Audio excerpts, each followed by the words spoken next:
출애굽기 19장 5절 6절 함께 읽읍시다. 세계가 다 내게 속하였나니 너희가 내 말을 잘 듣고 내 언약을 지키면 너희는 모든 민족 중에서 내 소유가 되겠고 너희가 내게 대하여 제사장 나라가 되며 거룩한 백성이 되리라.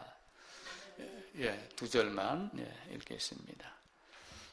너희가 다 내게 속하였는데 내 말을 잘 듣고 언약을 지켜야 된다는 조건을 낼 겁니다. 근데 언약을 두 가지로 제가 말씀을 드리잖아요. 혹시 기억나세요? 언약? 구약은 피의 언약. 그래서 어떤 언약이라고 그랬어요? 옛 언약. 또 똑같은 피인데 이 피는 어떤 피였어요? 짐승의 피. 근데 짐승이 아닌 우리 주님이 직접 자기 몸을 드린 피가 있었죠. 그래서 이것을 새 언약 이렇게 말씀을 드렸습니다. 그래서 내 언약을 지키면 내 소유가 되겠고 내 백성이 되겠고 내 자녀가 되겠고 라고 하는 조건을 붙이는 거예요. 교회당에 앉아있고 등록했다고 하여 하나님이 너는 내 자녀다 이렇게 하지 아니하시고 언약에 대한 이야기를 하고 이 언약에 대한 피에 대한 이야기를 구약에 가서는 히브리 기자가 히브리서에서 반복해서 이렇게 말씀을 합니다. 그리고 언약에 대해서 또 베드로가 베드로전서 2장 9절에서 어떤 얘기를 하냐면 너희는 거룩한 백성이요 내가 택한 소유된 자 제사장 나라가 되겠다라고 하며 베드로전서에서 그 이야기를 다시 하고 있습니다. 성막 황금의 집에 대한 책을 가지고 계속 말씀을 보고 있는데 황금의 집 지난주는 그 앞에 목차하고 이 부분을 말씀을 드렸습니다. 목차에 보면은 이제 문과 또 뜰이 있었고 번제단에 가기 위해서 죄인이 죄를 깨닫고 반드시 무엇을 끌고 갔어요? 대속할 짐승을 끌고 갔다. 그리고 문을 열고 들어가면은 제일 먼저 마주치는 게 번제단이다. 그래서 번제단 주위를 빙빙 돌다가 마당만 밟고 나오는 사람이 있고 번제단 앞에 가가지고 반드시 뭘 해요? 두 손으로 얹고 안수하고 죄를 고백하고 그리고 짐승을 죽이는데 짐승 안에 있는 자기의 죽음을 바라보며 자기를 온전히 번제단 위에다가 불태우는 자가 있습니다. 그래서 그 지난주에 성막의 문을 또 번제단을 그리면서 사쪽에 있는 그림을 간략하게 살펴보고 했습니다. 오늘은 7쪽에 있는 그림에 대한 설명을 드리도록 하겠습니다. 7쪽에 보게 되면은 이스라엘 백성들이 성막을 중심으로 살고 있습니다. 제일 가운데 성막이 이렇게 있습니다. 성막이. 그리고 여기 이제 문이 있죠. 성소, 지성소가 있고 여기에 번제단이 있고 물두멍이 있는데 이 주위로 누가 살고 있냐면은 이스라엘 백성들이 살고 있어요. 근데 백성들이 출애굽해가지고 나올 때 몇 명이 나왔냐면은 20세 이상을 장정이라고 그래요. 전쟁에 나갈 만한 자, 장정 해가지고 20세 이상을 몇 명으로 봤냐면 60만 명으로 봤어요. 60만 명 가량이다. 이렇게 이야기를 합니다. 그러면은 이 주위에 있는 사람들을 우리가 뭐라고 얘기하냐면은 쉽게 얘기하면은 이스라엘, 백성, 이스라엘 가운데 성막 안에 거하시는 하나님 그렇게 이야기를 합니다. 그런데 이들은 반드시 성막을 중심으로 하고 있고 이스라엘 백성 가운데로 성막으로 지성소로 우리 주님이 오셨습니다. 하나님이 오셨습니다. 그런데 이 주위에 있는 사람들이 먼저는 어떤 게 되냐면 출애굽한 사람이 돼요. 출애굽해가지고 지금 광야에 나와서 시내산에서 성막을 만드는 이 장면이 나오죠. 그러면은 제가 어떤 말씀을 드렸냐면은 율법의 기능에 대해서 말씀을 드렸어요. 율법의 기능. 몇 가지가 있다고 그랬죠? 율법의 기능? 율법의 기능? 두 가지. 근데 제가 한 가지 추가로 말씀을 드린 게 있었어요. 일반적으로 율법의 기능 그러면은 두 가지로 이야기를 해요. 뭐냐면 첫 번째, 죄를 깨닫게 해준다. 그 다음에 이제 이 율법이 뭐가 되냐면은 성도의 삶을 성화되어 가는 과정의 지침이 됩니다. 근데 중간에 뭐가 빠졌냐면은 죄를 깨달으면은 뭘 해야지 돼요? 죄를 씻어야죠. 우리가 불렀던 찬송대로 죄 사함 받고 거듭남. 예수님이 니고데모에게 말씀하셨듯이 거듭나지 아니하면 하나님 나라를 볼 수도 없고 들어갈 수 없다. 그래서 제가 중간에다가 뭘 하나 집었냐면은 율법의 기능 두 번째, 죄를 해결하는 것. 그러니까 죄 사함, 거듭남, 구원이라고 하는 것을 넣은 거예요. 그러니까 이 죄 사함 해결된 사람들이 성화의 과정을 거치는 것이지 죄사함 받지 않은 자는 성화의 삶이 아닙니다. 설령 그들이 깨끗하게 살았다 할지라도 하나님과 관계가 없는 자가 되죠. 자, 그러면은 성막이 이렇게 있는데 이 주위에 이스라엘이 있습니다. 지금은 시내산 밑에서 성막을 만드는 과정이니까 어떤 관계냐면은 첫 번째가 출애굽한 사람이에요. 그러니까 출애굽했다는 얘기는 거듭났다라고 하는 것이 성립이 되는 사람들이에요. 그런데 이들이 앞으로 40년을 더 살아야 되잖아요. 그러면 두 번째 이들에게 나중에 어떤 자들이 태어나요? 죄인이 태어납니다. 죄와 관계없는 모태신앙의 개념이 아니에요. 누구든지 태어나면 다 아담의 자손으로 태어나기 때문에 이들도 뭘 해야 되냐면 죄를 깨닫고 죄를 해결하는 과정을 거치야지 됩니다. 그러니까 이스라엘 온 백성이 머물러 있는 한 가운데로 하나님이 오시면서 백성과 함께하고 앞으로 백성 될 자하고 함께하며 그 백성 될 자들이 죄를 깨닫고 그리고 하나님의 말씀대로 사는 과정을 거치는 거죠. 그래서 오늘은 이들을 우리가 이스라엘이라고 부르는데 이스라엘의 의미가 뭔가라고 하는 것을 조금 더 정확하게 다시 한번 살펴보고 다음 주로 넘어가도록 그렇게 하겠습니다. 이스라엘 이렇게 되는 거예요. 이스라엘. 그래서 이시라는 게 있어요. 히브리어로 남자라고 하는 것을 이시 그랬습니다. 이시. 여자를 이샤 이렇게 이야기를 해요. 그러니까 샤는 예를 들면 영어의 프롬이라든지 이런 어디로부터 일본어 뭐뭐 까라 이렇게 하듯이 어디로부터 나왔다라고 하는 걸 따져가지고 남자에게로 나왔다, 남자로부터 나왔다 해갖고 이샤 이렇게 부릅니다. 근데 이 시를 일반적으로 사람이라는 개념으로 보는 거예요. 사람인데 요 말을 조금 더 길게 발음을 하면 라아입니다. 라아. 라아는 무엇을 보다. 무엇을 보다. 무엇을 봤어요?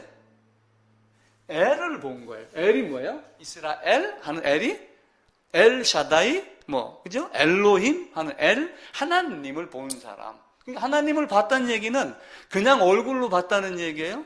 하나님을 얼굴로 보면 다 죽어요, 안 죽어요? 죽죠. 근데 하나님 안에서 하나님을 보는 거예요. 그래서 이스라엘은 바꿔 얘기하면은 거듭난 자가 이스라엘이 정확한 의미로 따로 의역해서 해석을 할 수가 있죠. 그러니까 이스라엘 백성이 이렇게 있는 한 가운데로 오셨다는 것은 하나님이 뭘 했다는 얘기예요? 성육신 하신 의미를 부여해도 됩니다. 성육신. 죄인이, 앞으로 태어날 죄인이 또 있잖아요. 현재는 거듭난 사람이지만 두 번째는 이들의 자녀가 태어나잖아요. 그러니까 죄가 있는 세상 안으로 들어오신 하나님. 내가 사람이므로 사람으로 오신 하나님. 내가 죄인이므로 죄 있는 모양으로 오신 하나님. 그 성부 하나님이 아들의 위격으로 그 신성이 아들의 위격으로 세상 안으로 들어오심. 이게 성막 안에 들어오신 하나님의 모습입니다. 자, 이스라엘은 우리와 다르게 자, 여기 있는 분을 지금 세려면은 몇 분이에요? 하나, 둘, 셋, 넷, 내가 셀 수가 있죠. 군대 가서 줄을 세웁니다. 아니면 학생들 MT 가가지고 줄 맞춰갖고 1열 앉아, 2열 앉아, 그러면은 10명씩 5명, 5 곱하기 10, 50명 딱 이렇게 나옵니다. 사람 숫자를 세요. 이스라엘은 어떻게 사람 숫자를 셀까요? 이스라엘은. 여기서 나온 사람들이, 출애굽해갖고 나온 사람이 몇 명이냐면 60만 명 가량이다 이렇게 대략 얘기를 했고, 민수기 1장에 가게 되면 60 몇만 명, 민수기가 끝나는 시점에도 60 몇만 명인데 몇백 명 차이밖에 안 나요. 한 일 단위까지 계산을 다 합니다. 민수기 1장 16절에 가면은 60만 3,550명. 그러니까 광야 40년째 끝날 때, 그때는 몇 명이냐면 60만 1,730명. 이렇게 해가지고 민수기 26장에 나와요.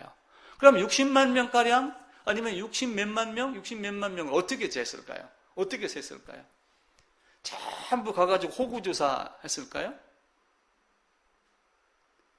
이게 책으로 잘 드러나지 않는데 뭐가 있냐면은 미드라시라고 하는 책이 있어요. 미드라시. 그러니까 미드라시는 뭐냐면은 옛날에 호랑이 담배 피던 시절에 이렇게 말하며 우리가 문서나 이런 건 아니지만은 전래돼 갖고 내려오는 어떤 이야기.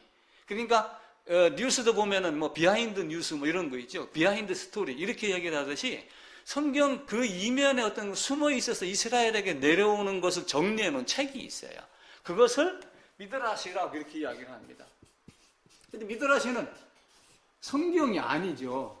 성경이 아닌데 이스라엘 백성들이 알고 있는 어떤 사실을 기록한 책입니다. 근데 이들이 이 미드라시에서 뭐라고 얘기를 하냐면은 이스라엘 백성을 계수할 때 사람의 머리를 센다? 아니다. 이렇게 이야기를 해요. 그럼 어떻게 셀까요? 속전을 내요. 이스라엘 백성에게 속한 자는 어떻게 해야 돼요?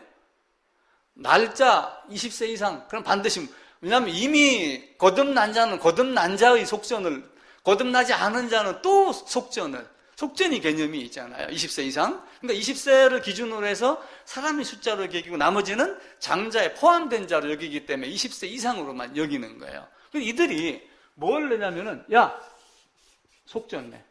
속전 낸 거 갖고 뭐 만들었어요? 성막 만들었잖아요. 그 금을 가지고, 그 은을 가지고.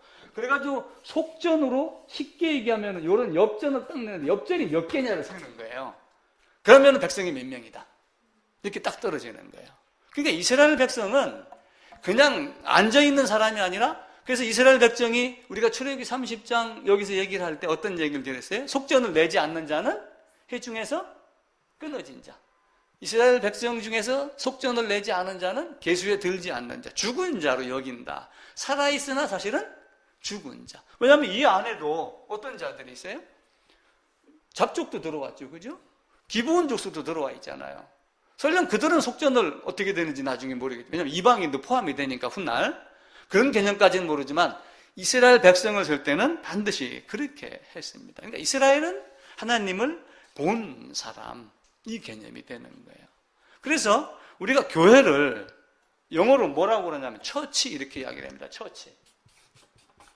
처치라고 여기서 영어를 쓰는데 이 영어가 그리스어, 헬라어, 히라보라고 이야기를 하고 있죠. 거기서 보면은 큐리오코스라고 하는 말이 처치로 바뀐 거예요. 큐리오코스.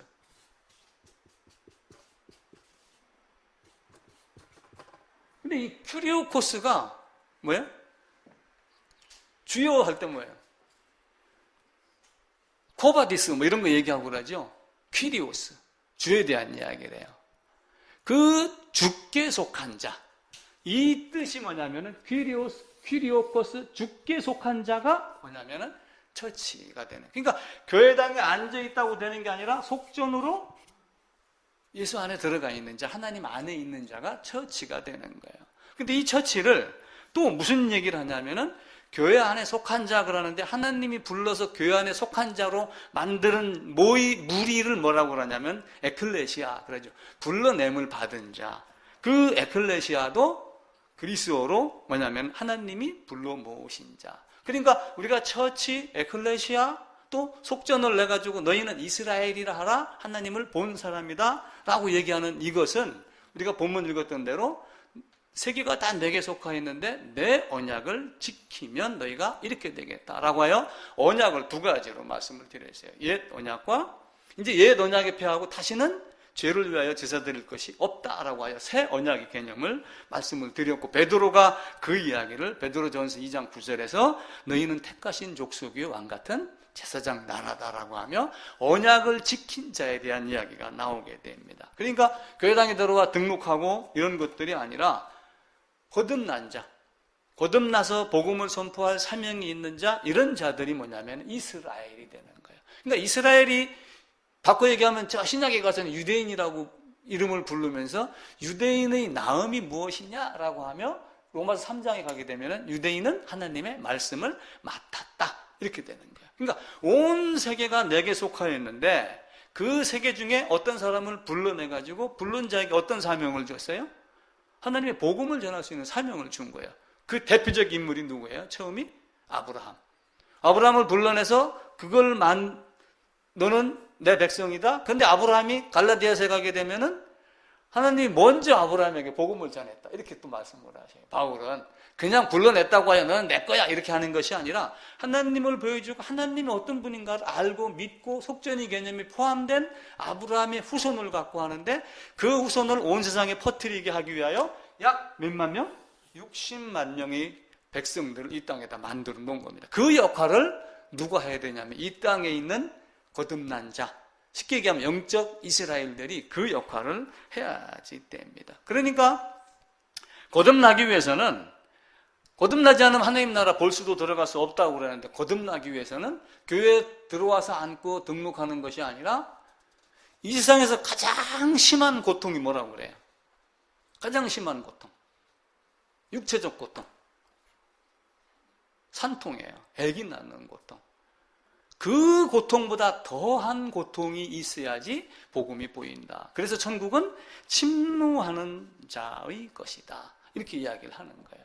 자, 이스라엘이라고 처음에 이름을 불리운 사람이 누구냐면 야곱이에요. 그죠? 근데 야곱이 어디로 가냐면은 야곱이 어떤 행동을 했어요? 야곱이 팥죽? 우리가 팥죽 그러지만 그 스콜인가 해가지고 아주 그 그냥 곡식 얇게 갈아서 붉은색이 나는 아주 그냥 쉽게 얘기하면 개밥 같은 아주 약한 음식인데 그걸 에서가 먹으면서 뭘 파는 거예요? 자기의 장자권을 파는 거예요. 자기의 장자권을 경홀히 여겼다라고 하는 것은 값어치 없게 여겼다. 그냥 단순하게 그냥 순간 장난치듯이 했다는 뜻이 아니라 깊게 생각했는데도 깊이 생각하지 아니하고 가볍게 여겼다, 가치 있게 여기지 아니했다라고 하는 겁니다. 근데 이 야곱이 나중에 어디로 가냐면 리브가의 고향이 있는 바단 아람에 가가지고 몇 년 있다 나오냐면은 20년 있다가 나옵니다. 처음 14년은 누구를 만나요? 아내 둘을 만납니다. 레아하고 라헬을 만나죠. 근데 처음 만났던 여자가 누구냐면 라헬이에요. 근데 레아가 새치게 갖고 들어왔죠. 누구 때문에? 라반 때문에. 그러면서 라반이 우리 동네는 동생이 먼저 시집가는 적이 없어. 이렇게 해놓고 레아를 먼저 첫 번째를 두고 두 번째 준 거예요. 7년을 일하고 레아 했는데 라헬 했는데 레아가 들어온 거야. 그래갖고 7일 후에 다시 라헬을 주고 총 몇 년을 일했냐면 14년을 일했어요.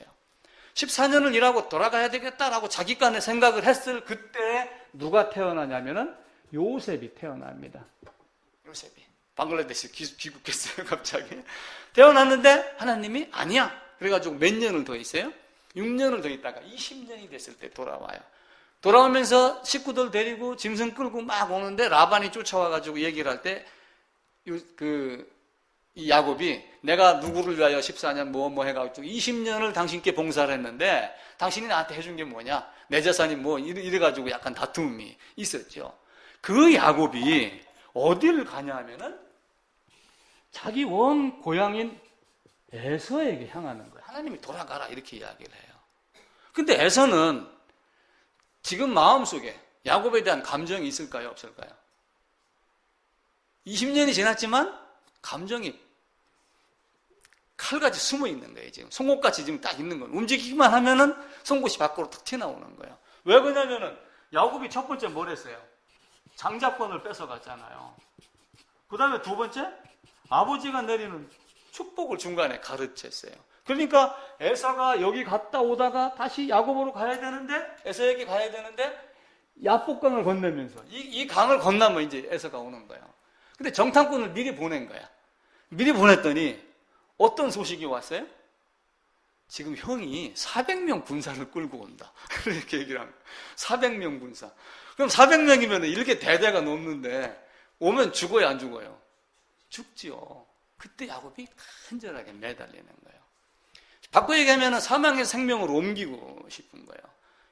여기에서 새 예루살렘으로 옮기고 싶은 것. 죄에서 벗어나서 의로운 자가 되길 원하는 거예요. 그걸 간절히 매달려 있을 때 하나님이 그걸 들어주신 거예요. 그러니까 야곱이 하나님과 겨루어서 이겼다라고 하지만 사람이 하나님과 겨루어갖고 이길 재간이 있습니까? 자식이 이기는 재간은 없다고.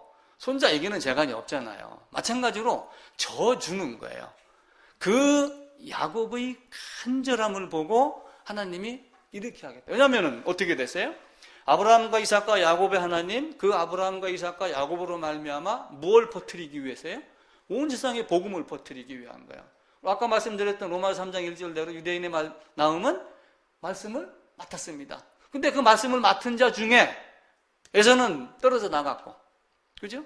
말씀을 맡은 유대인 중에 베드로하고 뭐 이런 사람들은 불려왔고, 따라다니다가 유다는 떨어져 나갔고, 거기서 유대인이라고 자처했던 대제사장들, 서기관, 바리새인들은 폰만 잡다가 사라졌고 에서와 같은 존재가 된 거죠.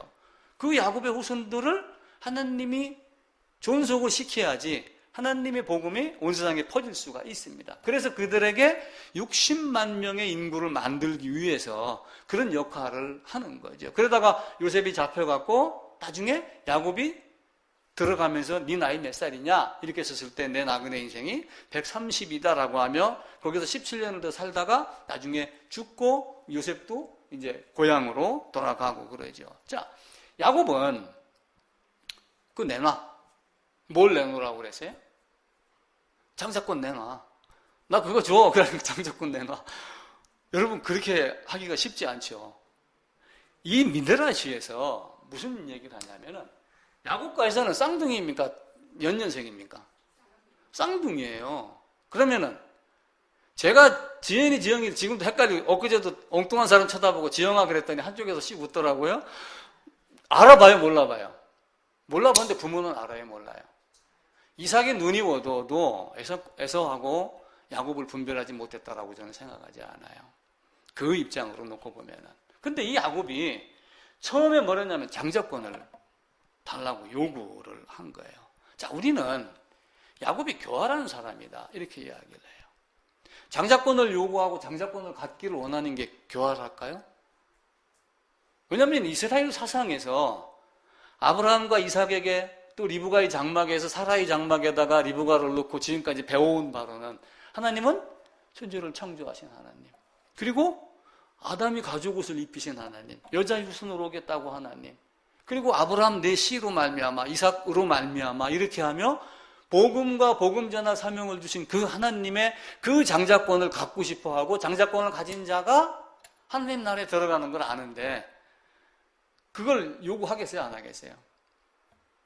저라도 아마 그 자리에 있었으면 요구했을지 몰라요. 나 그거 줘. 나 그거 갖고 싶어. 그때 나이가 미드라시에서는 몇 살이다라고 하냐면 이때 이들이 15세다 이렇게 이야기를 해요. 성경에 나오지 않는 거예요.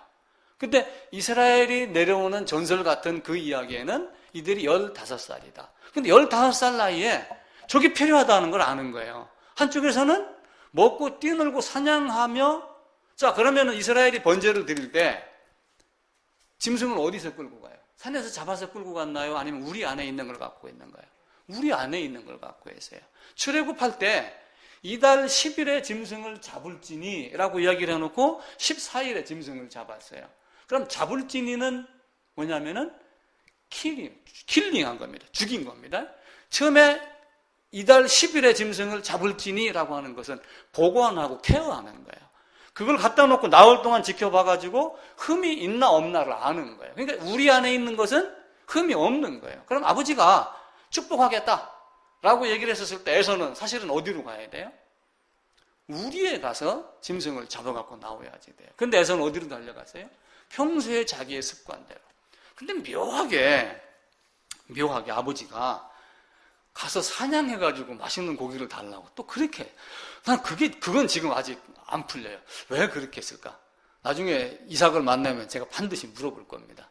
진짜 번제를 드리고 희생 제물을 드리고 축복을 받기 위한 제물은 우리에 있는 것이어야 되는데 왜 에서에게 그렇게 했느냐? 그걸 제가 이틀 동안 곰곰이 생각을 하다가 어떻게 결론을 내렸냐면은 이삭이 에서에게 어쩌면 에서가 어떤 모습인가를 알았기 때문에 그렇게 했을 수도 있고, 혼인잔치 비유해 보게 되면은, 열처녀 비유해 보게 되면은 그런 장면이 나와요. 5처녀가 있고 5처녀가 있어요. 슬기로운 5처녀, 미련한 5처녀. 근데 이들은 기름을 준비했어요, 안 했어요? 기름을 준비했어요. 이들은 기름을 준비 안 했어요. 뭐만 갖고 있어요? 껍데기 등만 폼만 잡고 있었던 거야. 그 나중에 신랑이 온다라고 해서 불을 붙이려니까 기름이 있어요, 없어요? 없으면 이쪽은 붙였어요, 안 붙였어요? 붙였죠. 야, 달라! 그러니까 이쪽에서 뭐라고 그래요? 가서 파는 자들에게 가서 사와라. 이렇게 이야기를 해요. 그러면은 파는 자들이 있어서 사라고 했을까요? 그 말의 색깔을 보면은 결국은 살 수 없는데 왜 미리 준비하지 않았니? 질타하는 내용입니다. 우리 그것을 이해를. 아니, 그럼 팔으라고 그랬으면 하나님이 파는 곳을 줘야죠.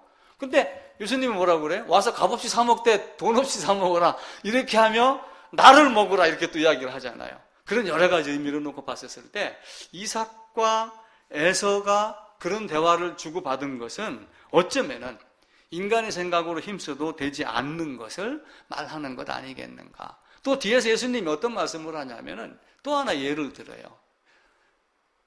너희가 누구냐? 나는 너희를 모른다? 근데 그 전에 무슨 이야기를 해요? 주께서 우리를 길에서 가르치지 아니하였습니까? 우리가 주와 함께 먹고 마시지 아니하였습니까? 이렇게 얘기를 하니까 예수님이 내가 너를 모른다. 이렇게 말씀하시는 장면이 뒤에 복음서에 나옵니다. 왜 모른다고 했을까요? 그들을 진짜 모르나요?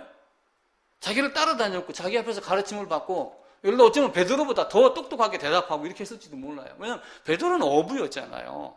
학문어는 범인으로 알았다가 할 정도로 무식하다고 여겨졌던 베드로인데 그들보다 더 많이 알았던 많은 배운 사람들이 예수님 앞에서 손 들고 얘기하고 봉사하고 이렇게 했었으면 예수님이 몰라봤겠어요? 근데 너희가 내 안에 들어오지 않았다. 내가 원하는 그 이스라엘이 되지 않았다라고 이렇게 이야기를 하는 거예요. 근데 말라기서에서는 하나님이 어떻게 말씀을 하시냐면은 구약 성경 제일 마지막에 이제 신약이 있고 여기 이제 구약이 있으면은 구약의 마지막이 뭐냐면은 말라기입니다. 근데 말라기가 시작을 하면서 야곱은 사랑하고 에서는 미워왔다 이렇게 말씀을 하셔요.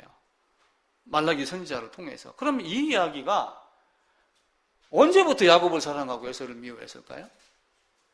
장자권을 야곱이 뺏었고 하는 모양을 보고 하는 행동을 보고 생각을 보니까 기특해. 나는 그래서 야곱을 사랑했어. 에서는 그 철칙을 맞지 못하게 장자의 권을 줬는지도 모르고 그걸 그냥 그 팥죽 한 그릇에 뺏겨? 팔아? 가치 없게 여겼어? 그러면서 에서를 미워했을까요? 그럼 어떤 의미일까요?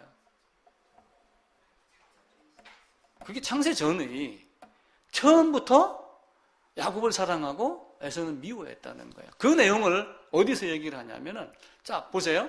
리브가가 잉태를 했는데 뱃속에서 둘이 막 싸웠다고 그랬죠. 왜 싸웠어요? 그러면서 하나님이 뭐라고 얘기를 하세요? 큰 자가 작은 자를 섬기리라. 그러면서 로마서 9장에 가면은 바울이 무슨 얘기를 하냐면은 로마서 9장에 가면은 바울이 아직 나지도 아니하고 어떤 생각, 행동 아무것도 아직 하기 그 이전에 누구누구를 택했다라고 이렇게 이야기를 하며 이 말라기에 있던 말씀을 여기서 반복을 하며 그걸 부연 설명을 합니다. 그러니까 야곱이 리브가의 뱃속을 자궁을 거쳐서 밖으로 나오기 이전에 이미 야곱은 어떻게 된 거예요? 야곱은 에서의 장자 그 발목을 잡으려고 그런 거예요. 그러니까 발목을 잡고 그걸 뺏으려고 그러니까 사람들은 야곱이 교활한 자다 이렇게 하면은 지금 우리가 성막을 배우고 이전부터 복음을 얘기하며 예수 안으로 들어가야지 돼. 예수님은 이런 목적으로 오셔서 예수님 죽음만 바라보는 건 믿음이 아니야. 이렇게 하면 예수 안으로 들어가기를 이야기하는 우리도 사실은 교활한 자밖에 안 되네. 내가 한 게 뭐 있어요? 왜 너희는 한 것도 없이 예수를 믿었다 하면서 예수쟁이들은 말해 매달 믿음 은혜만 얘기하고 하는 꼬라지 보니까 이게 보통 사람하고 똑같은데 믿음 그러면서 나는 구원받았다 이렇게 얘기를 하느냐? 이렇게 하면 할 말이 없죠. 근데 하나님은 그 믿음을 의롭게 여긴 거예요. 야곱이 생각하고 있던 그 에서 안으로 들어가는 그걸 하나님은 언제부터 생각을 하신 거예요? 창세전에 예수 안에서 미리 정해 놓으신 겁니다. 그러니까 인간은 행해서 그 안으로 들어가는 것이 아니라 이미 예정되어 있고 선택되어 있기 때문에 그것이 무엇으로 드러나요? 이 땅에서의 실제의 모습으로 드러나고 이 땅에서 야곱이 에서를 향한 그 갈망, 침노하고 하는 그 천국을 들어가게 애달버하는 니고데모가 오죽했으면 한밤중에 예수님을 찾아갔겠어요. 주위에 눈이 두려웠겠죠. 왜냐하면 이스라엘 지도자이며 선생이잖아요. 이스라엘 내가 사마리아 여인 자체도 어떻게 했습니까? 당신이 유대인으로 어떻게 나한테까지 이 사마리아를 지나가느냐라고 했을 정도로 구분을 하고 있는데 하나님을 목욕한다라고 여기고 있었던 많은 사람들에게 니고데모가 예수님을 조용히 찾아갔던 것은 나름대로 갈급함이 있었던 거예요. 바울도 열심히 죽이려고 하고 하다가 하나님 음성을 듣고 내가 잘못봤구나 라고 하는 걸 순간 깨닫게 되는 거죠. 그래서 그 하나님의 선택과 예정과 섭리에 따라서 뱃속에서부터 나와서도 그러면서 야복강에서도 하나님 나에게 축복을 해주세요 이렇게 이야기를 하는 거예요. 그럼 그 축복이 우리는 일반적으로 야곱이 야복강에서 축복을 요구를 했다 그러면서 축복하여 주옵소서 맨날 교회에서 이런 소리만 한다라고 하지만 야곱이 구한 것은 어떤 거예요? 재물의 축복이었나요? 아니에요. 에서의 손에서 건짐을 받기 위한 그 복을 받기를 원했던 거예요. 이미 야곱은 수많은 재물이 있어요. 어찌됐든 아내가 4명이 있었으니까 그죠? 쾌락이든 무엇이든 재물이든 자식도 12이 있었잖아요. 그럼 야곱에게는 부족한 것이 있어요? 없어요?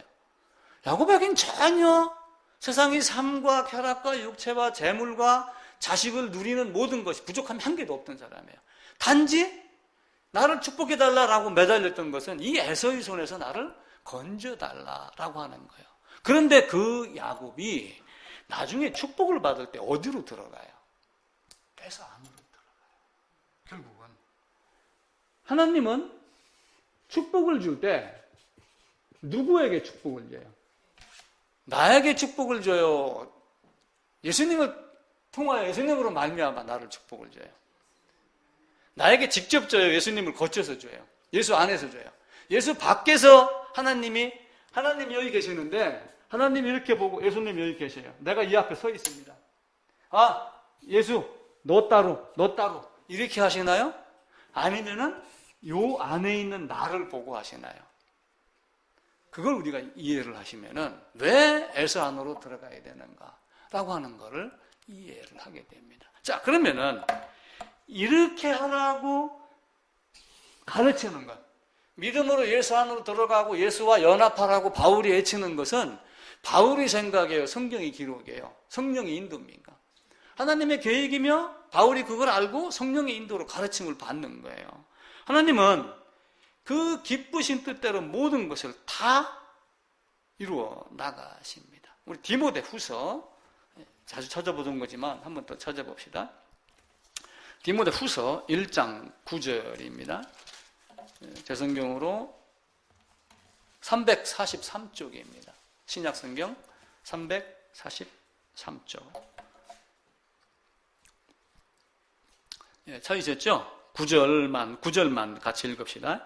하나님이 우리를 구원하사 거룩하신 소명으로 부르심은 우리의 행위대로 하심이 아니요 오직 자기의 뜻과 영원 전부터 그리스도 예수 안에서 우리에게 주신 은혜대로 하심이라. 자, 그러면은 신약 시대 예수님 이후에 태어난 사람만 예수 안에서 예정한 건가요? 아니에요. 세상 모든 사람이 다 아담의 후손이며 마지막 아담에게 다 속한 자가 되는 거죠. 그 하나님의 뜻, 하나님의 기쁘신 뜻, 하나님의 작정하신 대로 세상이 모두 다 이루어져 나갑니다. 그 야곱이 15살 즈음에 그런 생각을 했다는 것은 놀라운 거예요. 그 놀라움이 어디서 태어났을까요? 하나님의 인도며 리브가의 교육입니다. 하나님이 자녀의 자녀에게, 자손의 자손에게 말씀을 가르쳐라. 우리도 시작하면서 그 말씀을 하잖아요. 내 앞에 사람을 모으라. 자손에게, 자식에게 가르치게 하겠다라고 하는 그 리브가는, 사실은 그 리브가는 어떤 모습이에요? 그 리브가는 교회의 모습이며 성령이 인도하시는 바의 모습이에요. 예수님이 십자가에서 돌아가셨다가 나중에 어떻게 했어요? 승천하셨죠? 승천하셨다가 하나님 우편이라고 하는 장소의 개념이 아니고 가장 존귀한 위치로 들어갔다가 다시 어떻게 해요? 내가 갔다가 다시 오겠다 이렇게 얘기를 하죠. 내가 갔다가 다시 온 게 사실은 누구예요? 야곱이 갔다가 다시 온 게 사실은 리브가의 개념이에요. 야곱과 리브가는 야곱과 그 누구예요? 이삭과 리브가는 어떻게 돼요? 부부이며 한 몸이에요. 한 몸. 한 몸의 개념을 보셔야지 돼요. 이삭과 리브가는. 이삭이 리브가가 뱃속에서 두 아들이 두 태가 싸우는 걸 이삭은 알았을까요? 몰랐을까요? 성경에서 이삭에게 이야기했다라고 하는 건 없지만 아마 다 알고 있지 않을까? 이야기하지 않았을까? 저는 그렇게 알고 있어요. 그렇게 생각을 합니다.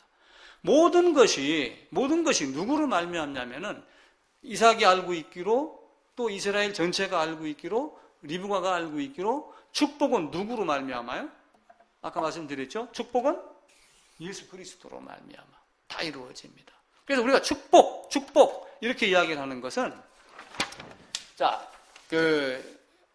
우리 가끔 연말 되고 성도들끼리 문자 주고받고 그러면 God bless you 이렇게 이야기를 해요. God bless you. 하나님이 너에게 축복하기를 원한다. 그런데 그 축복이라고 하는 이 축복이 이 땅 안에서는 누구 안에서 이루어져요? 예수 안이라고 하는 모든 것으로 들어온 자 안에서 이루어지는 거예요. 이거 결론부터 얘기를 드리면은 God bless you라고 하는 건 넌 축복받으려면 예수 안으로 들어와. 이게 함축된 성경을 보는 우리는 그게 거기에 포함된 말로 번역을 해갖고 다른 사람들에게 이야기를 해야 돼요. 그냥 막연하게 God bless you 해갖고 야곱의 축복이 너에게 임하기를 원한다. 이렇게 하면 손들 이렇게 해놓고 축복송 부르고 이거는 다 세상에서 장난치는 거지. 하나님은 예수 안에서, 이스라엘은 장자 안에서. 이스라엘 축복은 다 누구에게 이어져요?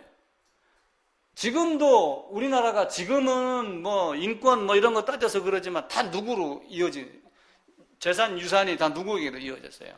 맏아들로 다 이루어졌어요. 그 예수님은 맏아들일까요? 아닐까요? 로마서 8장에 보면 예수님이 맏아들로 세상에 오셨다 이렇게 돼요.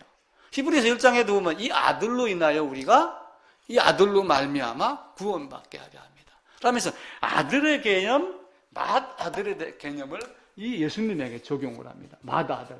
맏아들로 말미암아 아들 되게 하기 위함이다 라고 하는 거예요. 그러니까 우리는 맏아들로 들어가야지 돼요. 야곱은, 리브가는 그걸 알아요, 몰라요? 당연히 알지요. 내가 너에게 축복할 거야 해서 가서 짐승 잡아와 하는 말을 누가 들었어요? 이삭과 리브가는 한 몸입니다. 그대로 알아. 실제 말도 알아들었고 때가 되면 그렇게 갈 줄을 뻔히 알아요. 왜냐하면 이스라엘의 전통이기 때문에. 그거는 리브가 뿐만이 아니라 이스라엘의 모든 남편이 아내인 사람은 자기 장자에게 모든 재산과 권리가 내려가기를 원하는 거예요. 그 족장의 권한이 얼마나 무서운지 아세요? 모든 게 다 장자로 돼요. 장자. 그래서 이스라엘은 이 맏아들을 뭐라고 얘기하냐면은 베코라라고 하는 단어를 써요. 베코라. 그런데 이 축복을 바라크 하면서 다 같은 어원에서 갖다가 씁니다. 그러니까 축복은 누구로 말미암아 누구를 통해서 누구에게?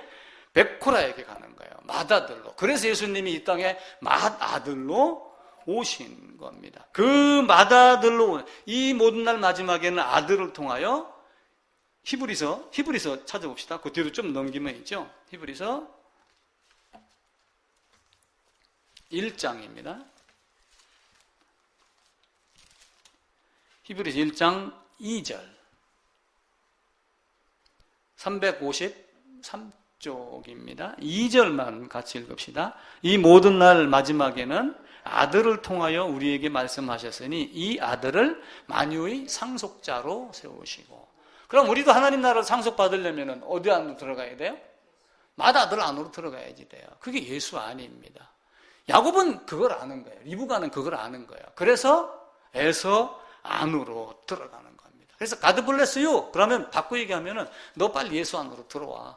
예수 안에서만 축복이 있어. 성경을 근거로 우리는 그렇게 이야기를 해야 되고, 성경을 보고 믿는다라고 하는 사람들 안에서도 그 이야기를 당당하게 할 수 있어야지 돼요. 그게 듣기 싫어서 듣지 않으면 어쩔 수 없지만, 듣기 싫은 자는 듣지 않을 것이요, 들을 자는 들을 것이요, 너희는 바울이 에레미야 선지자가 내가 이 말을 전파하지 아니하면 내 가슴에 못이 박힌다, 사무친다, 한이 맺힌다 이렇게 얘기하며 그 이야기를 하는 거예요. 이 야곱은 그래서 에서 안으로 들어가는 겁니다. 자, 에서 안으로 들어가고 예수 안으로 들어가고 히브리서 읽었던 대로 맏아들, 아들을 통하여 아들 안에서 상속자가 된다고 하는 것을 우리가 믿는 것을 뭐라고 그래요? 실제로 내가 예수 안으로 들어갈 수 있나요?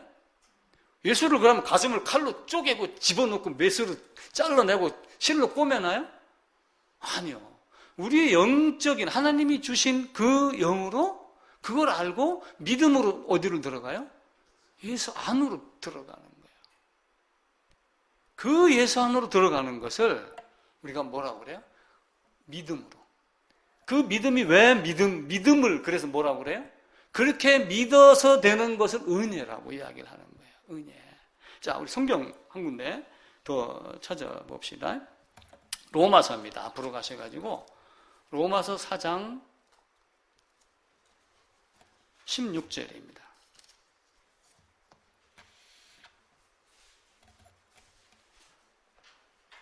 244쪽입니다. 로마서 4장 16절. 자, 히브리서 1장에서는 우리가 그 아들로 말미암아 상속자가 된다 이렇게 이야기를 했어요. 자, 로마서 4장 16절 한 절만 같이 읽읍시다. 그러므로 상속자가 되는 그것이 은혜에 속하기 위하여 믿음으로 되나니. 그러니까 이 믿음이 신비예요. 왜 어떤 자는 같은 글을 읽고 믿어지고 믿고 어떤 자는 무슨 소리야? 예수 안으로 어떻게 들어가? 내가 예수 안으로 들어가도 예수 안으로는 안 들어가죠. 그러면 왜 짐승을 잡고 안수를 하라고 그랬을까요? 왜 머리에 죄를 넘긴다고 그랬어요? 그럼 나는 여기 가만히 있는데 내가 지금 죄만 무슨 죄를 빼내요? 우리가 패션마크를 달려면 한이 없습니다. 결국은 그 상속자 안으로 누가 들어가야 돼요? 내가 들어가는 거예요. 이삭은 그걸 아는 거예요. 삼위일체 하나님은 모든 것이 다 똑같습니다. 삼위일체 하나님은 속성이 다 똑같아요. 세 분이 만약에 쌍둥이라고 해보세요. 얼굴이 똑같아도 마음 씀씀이가 다르고 하는 습관이 다르고 또 설령 그것이 다 똑같다 할지라도 딱 한 가지 다른 게 있어요. 모든 60억, 70억 인구가 반드시 하나 틀린 게 있어요. 지문. 이거는 같은 사람이 없어요. 그리고 이거는 찢어갖고 다시 해도 똑같은 지문이 나와요. 아니 60억 인구가 지문이 다 다르게 창조하신 하나님 신비롭지 않아요? 그죠? 그런데 삼위일체 하나님은 모든 것이 동일해요. 신성을 쪼갤 수가 없어요. 그분은 그래서 한 분입니다. 이삭과 리브가도 마찬가지로 부부의 개념 안에서 똑같이 하나가 되는 거예요. 그래서 리브가는 이삭의 계획을 알고 이삭도 성령의 인도대로. 그 이삭이 바꿔 얘기하면 누구예요? 아브라함의 하나님, 성부 하나님. 이삭의 하나님, 성자 하나님. 리브가 성령 하나님이라고 저는 생각하고 싶어요. 그렇게 해서 이 땅에는 많은 사람들이 야곱의 하나님을 만드는 거예요. 나같이 죄인도 장자권도 원하고 나 같은 죄인도 예수 안으로 들어가고 나 같은 죄인도 예수 안으로 들어가서 축복을 받는, 그러면서 야곱과 같이 험난한 인생을 살고 바로 앞에 가서는 내 나그네 인생이 얼마나 쭈글쭈글했으면 네 나이 몇이냐 이렇게 물어봤겠어요. 근데 이제 130입니다. 이렇게 얘기를 했단 말이에요. 근데 그 야곱이 바로를 축복했더라. 그 축복이 어떤 축복인지는 모르지만 하나님의 자녀로서 당당한 축복을 했겠죠. 그렇게 하다가 140 몇 세에 죽었죠. 이와 같이 우리가 드러나는 행동 모든 것은, 자, 속담에 콩 심은데 콩 납니다. 그죠?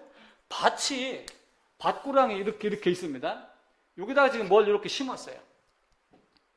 내가 이제 우리 집 앞에 화단에다 어제 뭘 하나 진짜로 심고 왔어요. 뭐 심고 있는지 아세요? 알아요, 몰라요? 그럼 내가 하나님을 어떻게 알아요? 드러났을 때 그걸 알아요. 드러났을 때. 농부는, 심은 농부는 여기에 뭐가 날지 알아요, 몰라요? 내가 호박을 심었으면 반드시 호박이 날 것이다 알아요. 내가 가지를 심었으면 가지가 날 거다를 알아요. 하나님은 자기가 계획했기 때문에 어떻게 되는지 다 아셔요. 우리는 몰라요. 단지 뭐예요? 나오는 열매를 보고 알지라. 그리고 그 사람이 어떻게 행동했느냐. 그러니까 우리의 믿음이라고 따지는 우리의 생각과 행동은 예정대로 튀어나오는 것이지 우리가 뭘 해가지고 예정을 이루는 게 아니에요. 그래서 알미니우스나 이런 데서 인간에게는 어떤 능력이 있다. 인간에게는 어떤 행할 수 있는 어떤 그런 거룩함이 있다. 하나님의 계획에 내가 협조해야지 하나님의 계획이 이루어진다. 라고 하는 이런 모든 것이 엉터리라는 것을 이런 데서도 증명이 되는 거예요. 제가 이 그림을 생각하는데 이틀이 걸렸어요. 그럼 뭘 어떻게 하나님의 작정을 설명을 할까? 우리는 알 수 있는 방법은 아무것도 없어요. 야곱이 사랑을 받고 에서가 미움을 받고 바울이 얘기한 말라기가 얘기한 그것은 그 이후의 것이지만 성경을 들어가면은 이미 모세의 글에 의해서 태중에서부터 나뉘겠다? 그런데 그걸 어떻게 알아요? 하나님이 그렇게 창조를 한 거예요. 하나님이 그렇게 예정을 한 거예요. 근데 그게 그 예정 약속하신 그대로 이 땅에서 행위가 드러나는 겁니다. 그 신비예요. 그게 신비. 그걸 믿는 게 우리는 은혜라고 그러는 거예요. 그러니까 우리는 뭐 하다가 내 기분이 좀 좋아지는 설교, 나를 위로받은 설교가 있으면은 오늘 은혜 받았습니다. 그러죠. 그 은혜 받았습니다라고 하는 소리는 사실은 안 하는 게 좋아요. 하나님은 묘하게 자기 자식을 칭찬하는 내용이 그렇게 많지 않아요. 부모가 자식 칭찬하는 사람 그렇게 요즘은 하도 인본주의가 뛰어나서 자식도 뭐 칭찬으로 키워야 된다, 뭐 한다, 뭐 방법이 수두룩하집니다. 교육학 들어가면은. 그런데 하나님은 잘한 건 잘했다고 하지만 대체적으로 80, 90%가 꾸짖는 거에서 들어갑니다. 그러니까 신앙은 우리가 신앙을 저 사람이 신앙인이구나 아는 그것도 사실은 뭐예요? 그것으로 드러나는 행동. 그래서 야곱이 한 그 행동을 가지고 야곱이 어떤 존재였다라고 하는 것을 아는 거예요. 그런데 이 땅에는 아주 교묘한, 기묘한 일이 일어나고 있구나. 선지자는 거짓을 말하고 백성은 그 말이 좋아서 따라다니고 있고 라고 하는 거 에레미야서에 있는 말씀대로 행위로 자기를 꾸미는 사람들이 있는 거예요. 겉으로 드러나는 행위 열매를 보고 나무를 알아요. 그런데 이제 오랜 시간이 지나면 어떻게 됩니까? 내가 자연인이 돼가지고 산에 딱 들어갔다 해보세요. 그러면은 그 자연인만큼 잎사귀만 딱 보고 이건 뭐야 알아요 몰라요? 처음에는 모르죠. 경험이에요. 신앙이 성숙이 되면 나중에 사람들 얼굴 표정, 말투, 딱 말에서 나오는 단어의 말하는 색깔 이걸 딱 보면은 저 양반이 그냥 입으로 짓거리는 말이구나 마음에서 나오는 것이구나 알겠어요 모르겠어요? 어느 정도 알아가기 시작을 하죠. 제가 그렇다고 뭘 점쟁이같이 안다는 뜻이 아니라 여러분이 그렇게 성숙해 갈 수가 있는 거예요. 그럼에도 불구하고 이 땅에 있는 사람들은 거룩한 행실로 자기를 꾸미는 사람들이 많아요.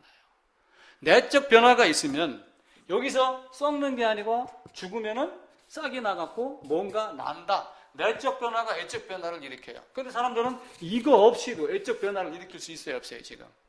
있죠. 그래서 애적 변화가 반드시 내적 변화를 말하는 건 아니다. 이걸 우리가 또한 생각을 해야지 돼요. 근데 성경 말씀으로의 열매를 갖고 우리가 어떤 존재인가 그걸 따져야지 됩니다. 아까 삼위일체 하나님 말씀드렸듯이 이삭과 리브가는 동일한 존재입니다. 아담과 하와가 너는 나요, 나는 너요, 내 뼈 중에 뼈요, 살 중에 살이라라고 했던 대로 리브가는 그걸 아는 거예요. 성자 하나님이 이 땅에 와서 하고 가신 그 모든 일을 성령 하나님이 알고 내가 갔다가 다시 오겠다 하면서 그 성령 하나님이 이삭 예수님이 하신 그 일을 가르치고 설명하고 인도하고 했듯이 리브가도 그 이삭의 심정으로 모든 걸 다 하고 있는 겁니다. 그렇기 때문에 야곱이 그 미드라시에 있는 대로 15살쯤 됐었을 때 이게 그들이 15살이라고 그러는데 제가 거기서 깜짝 놀란 거 하나는 이때 야곱이 에서가 15살이다. 우리는 지금 성경을 이제 어떻게 봤냐면은 야곱이 이스라엘에 갔을 때 몇 년이냐 130세였다 그러잖아요. 그리고 147세인가 죽습니다. 그러면서 이제 요셉의 나이하고 딱 계산을 하면은 출애굽한 1446년으로 계산해가지고 이때가 몇 년도다가 딱 계산을 해요. 그래가지고 야곱이 바단 아람으로 가서 라헬과 레아를 만났을 때를 우리가 몇 살로 보냐면 77세로 봐요. 지금 우리가 알고 있는 성경을 보면은 77세로, 요거를 제가 옛날에 도표 한번 나눠드렸어요. 그 도표에 그려져 있습니다. 그런데 이제 이 나이가 문제가 아니고, 그 미드라시에서는 무슨 얘기를 하냐면 야곱이 에서를 피해서 도망가다가 바로 바단 아람으로 간 게 아니고 중간에 예시바라고 하는 율법 학교에 가가지고 율법을 14년 동안 배우고 갔다. 이렇게 또 설명을 해요.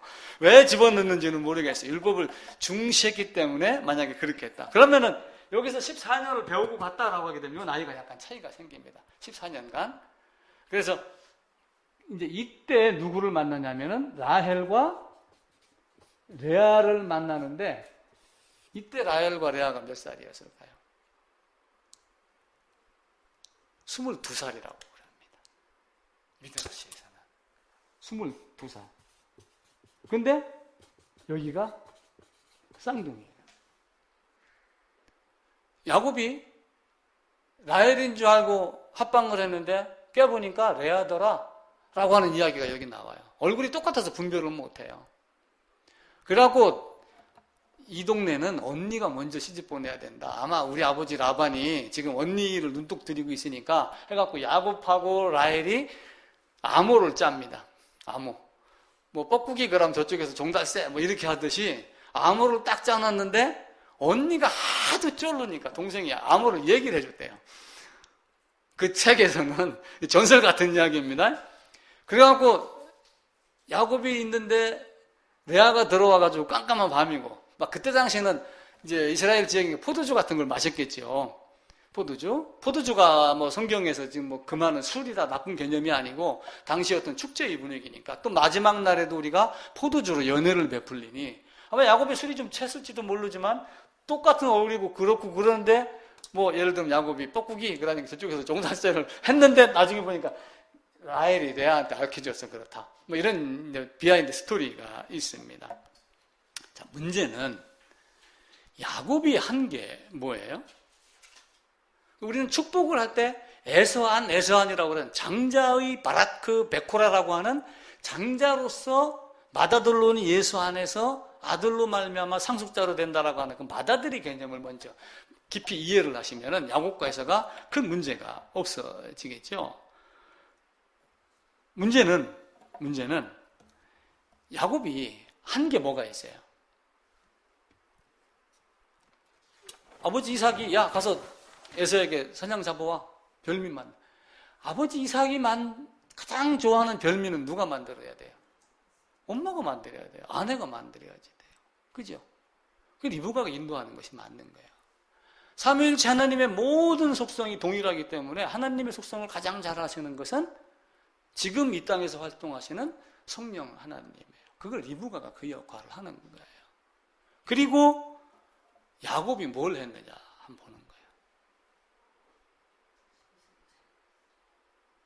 야곱이 한 것. 자, 우리 창세기로 돌아갑니다.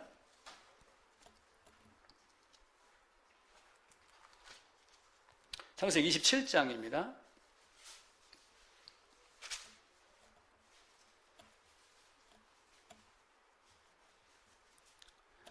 27장 앞부분 7절까지는 이제 에서가 이야기하고, 그리고 이제 리브가가 그 얘기를 듣고 누구를 이제 이야기하냐면 이제 이 야곱을 이제 만나기 전입니다. 그리고 이제 6절부터 봅니다. 6절. 리브가가 그의 아들 야곱에게 말하여 이르되 내 아버지가 내 형 에서에게 말씀하시는 것을 내가 들으니 이르시기를 나를 위하여 사냥하여 가져다가 별미를 이렇게 쭉 축복하게 하라 하셨으니 8절입니다. 그런즉 내 아들아 내 말을 따라 내가 네게 명하는 대로 염소떼에 가서 거기서 좋은 염소 새끼 2마리를 내게로 가져오면 가져오면 하는 요것만 누가 했어요? 야곱이 했어요. 음식을 만들고 나머지 다 누가 다 했어요? 리브가가 다 했어요. 우리가 믿음이라고 그러지만 죄를 깨닫는 것 이외에는 우리가 할 수 있는 방법이 있어요, 없어요? 우리가 할 수 있는 방법 한 개도 없어요. 예수님께 매달리는 거, 예수 안으로 들어가는 것, 이것 뒤에는 우리가 할 수 있는 방법이 아무것도 없어요. 네가 진짜 축복을 받길 원해? 그러면 가서 짐승 한 마리 끌고 들어와. 결국은 어디로 연결이 되냐면 성막하고 연결이 되는 거예요. 진짜 축복받기를 원해? 그럼 가가지고 짐승 한 마리 끌고 와. 그럼 나머지 누가 다 했어요? 리브가가 다 한 거예요. 그래 놓고 그 쌍둥이 형에서 똑같이 이삭이 눈이 어두워서 보지 못하였더라. 잘 보지 못하였더라. 그 눈이 어두우면 냄새도 못 맡나요? 눈이 어두우면 손이 없나요? 이거 음성은 야곱이로되. 음성은 야곱이로되 라고 하는 이 음성이 예수님께서 여기 계시는데 내가 요 안에 저렇게 숨어 있다고 해보세요. 내가 보니 너는 아담이 우선 죄인인데 내가 너를 만지니 털이 있는 사람이구나. 옷도 에서의 옷이니까 에서의 냄새가 나는구나. 이렇게 하며 쏘가 넘어간 거예요. 그게 하나님이에요. 그게 하나님의 긍휼하심이에요. 성부 하나님께서 여기서 지금 이렇게 보고 계십니다. 성부 하나님은 누구만 봐요? 예수님만 봐요. 십자가에서 죽인 건 예수님이지 내가 아니에요. 근데 내가 그 안에 믿음이라고 하는 것, 그 은혜라고 하는 것, 그 믿음의 신비, 그것 때문에 그분과 연합하고 야곱이 에서 안으로 들어가고 그렇게 되는 거예요. 이삭이 얼마나 엄했으면 야곱이 두려워했어요. 내가 저주를 받을까 두렵다. 그러니까 리브가가 뭐라고 그래? 저주는 내게로 돌려라. 모든 세상의 저주는 누가 받았어요? 예수님이 십자가에서 다 받으셨어요. 그 저주 안으로 들어가는 거예요. 네가 그러면 저주는 내가 받을 테니까 너는 내 말대로 믿고 에서 안으로 마다들 안으로 장자 안으로 들어가. 근데 네가 음성은 야곱이로되 냄새도 옷도 손목의 털도 목의 털도 모든 것이 다 똑같구나. 생김새도 내가 사람이므로 예수님도 사람으로 오셨죠. 내가 죄인이므로 예수님도 죄인으로 오셨죠. 내가 땅에 있으니까 예수님이 땅으로 세상 안으로 오셨어요. 그런데 영접하는 사람이 있고 영접하지 않는 사람이 있어요. 어떤 사람은 성경이 말하는 그 비밀을 믿는 사람이 있고 어떤 사람은 개떡같이 여기며 거부하는 사람이 있어요. 무슨 소리야? 그런 방법이 어디 있어? 내가 믿어야지. 믿습니다 하고 믿고 할렐루야 하고 여호와를 찬양하라고 두 손 들고 이렇게 해야지 되지. 그런 방법이 어디 있어? 그렇게 하며 거부합니다. 그러면서 로마서 6장의 연합을 신비로운 연합. 대다수의 99.9%의 신학자들이 신비로운 연합, 미스테리 유니온이라고 하는 단어로 딱 끝내면 책을 정리를 합니다. 내가 짐승 안으로 들어가는 것, 히브리인들이 유대인들이 직접 짐승을 잡아서 제사 드리는 장면을 명확하게 안다면은 그들의 삶을 안다면은 우리가 마다들 예수 안으로 들어가는 것, 이것을 이미 알고 있을 겁니다. 하나님은 에서가 장자라고 하여 이스라엘이 유대인이라고 하여 하지 않아요. 그 바울이 항의를 했잖아요. 아니 왜 믿음이 아니고 할례를 받아야지 돼? 왜 믿음이 아니고 장자여야지 됩니까? 라고 이야기를 하는 거예요. 바울이 예루살렘에 올라가서 따졌잖아요. 그러니까 베드로가 하는 말이 그거잖아요. 저들도 우리와 같이 동일한 믿음으로 되는다. 이렇게 하며 베드로, 야고보가 바울이 얘기하는 은혜와 믿음을 인정을 하고 다른 데 가서 복음을 전하기 시작을 하고 있습니다. 주님, 우리가 주님과 함께 먹고 마시지 않아야 했습니까? 에서가 아버지 내가 장자 아니에요. 이렇게 해도 예수님은 말씀하시기로 요한이 의외도로 너희에게 왔거늘 너희는 그를 믿지 아니하였다. 그러면서 세리와 청년은 믿었다라고 하는 걸 우리가 왜 학자들과 그 성전에서 거룩한 옷을 입고 거룩한 행세를 하는 그 사람들과 세리와 청년과 비교를 했을까? 이걸 우리가 살포셔야지 됩니다. 히브리서에서는 에서와 같이 망령된 자가 없도록 해라. 이 말씀을 합니다. 히브리서, 자, 뒤로 넘어갑시다. 히브리서 12장입니다.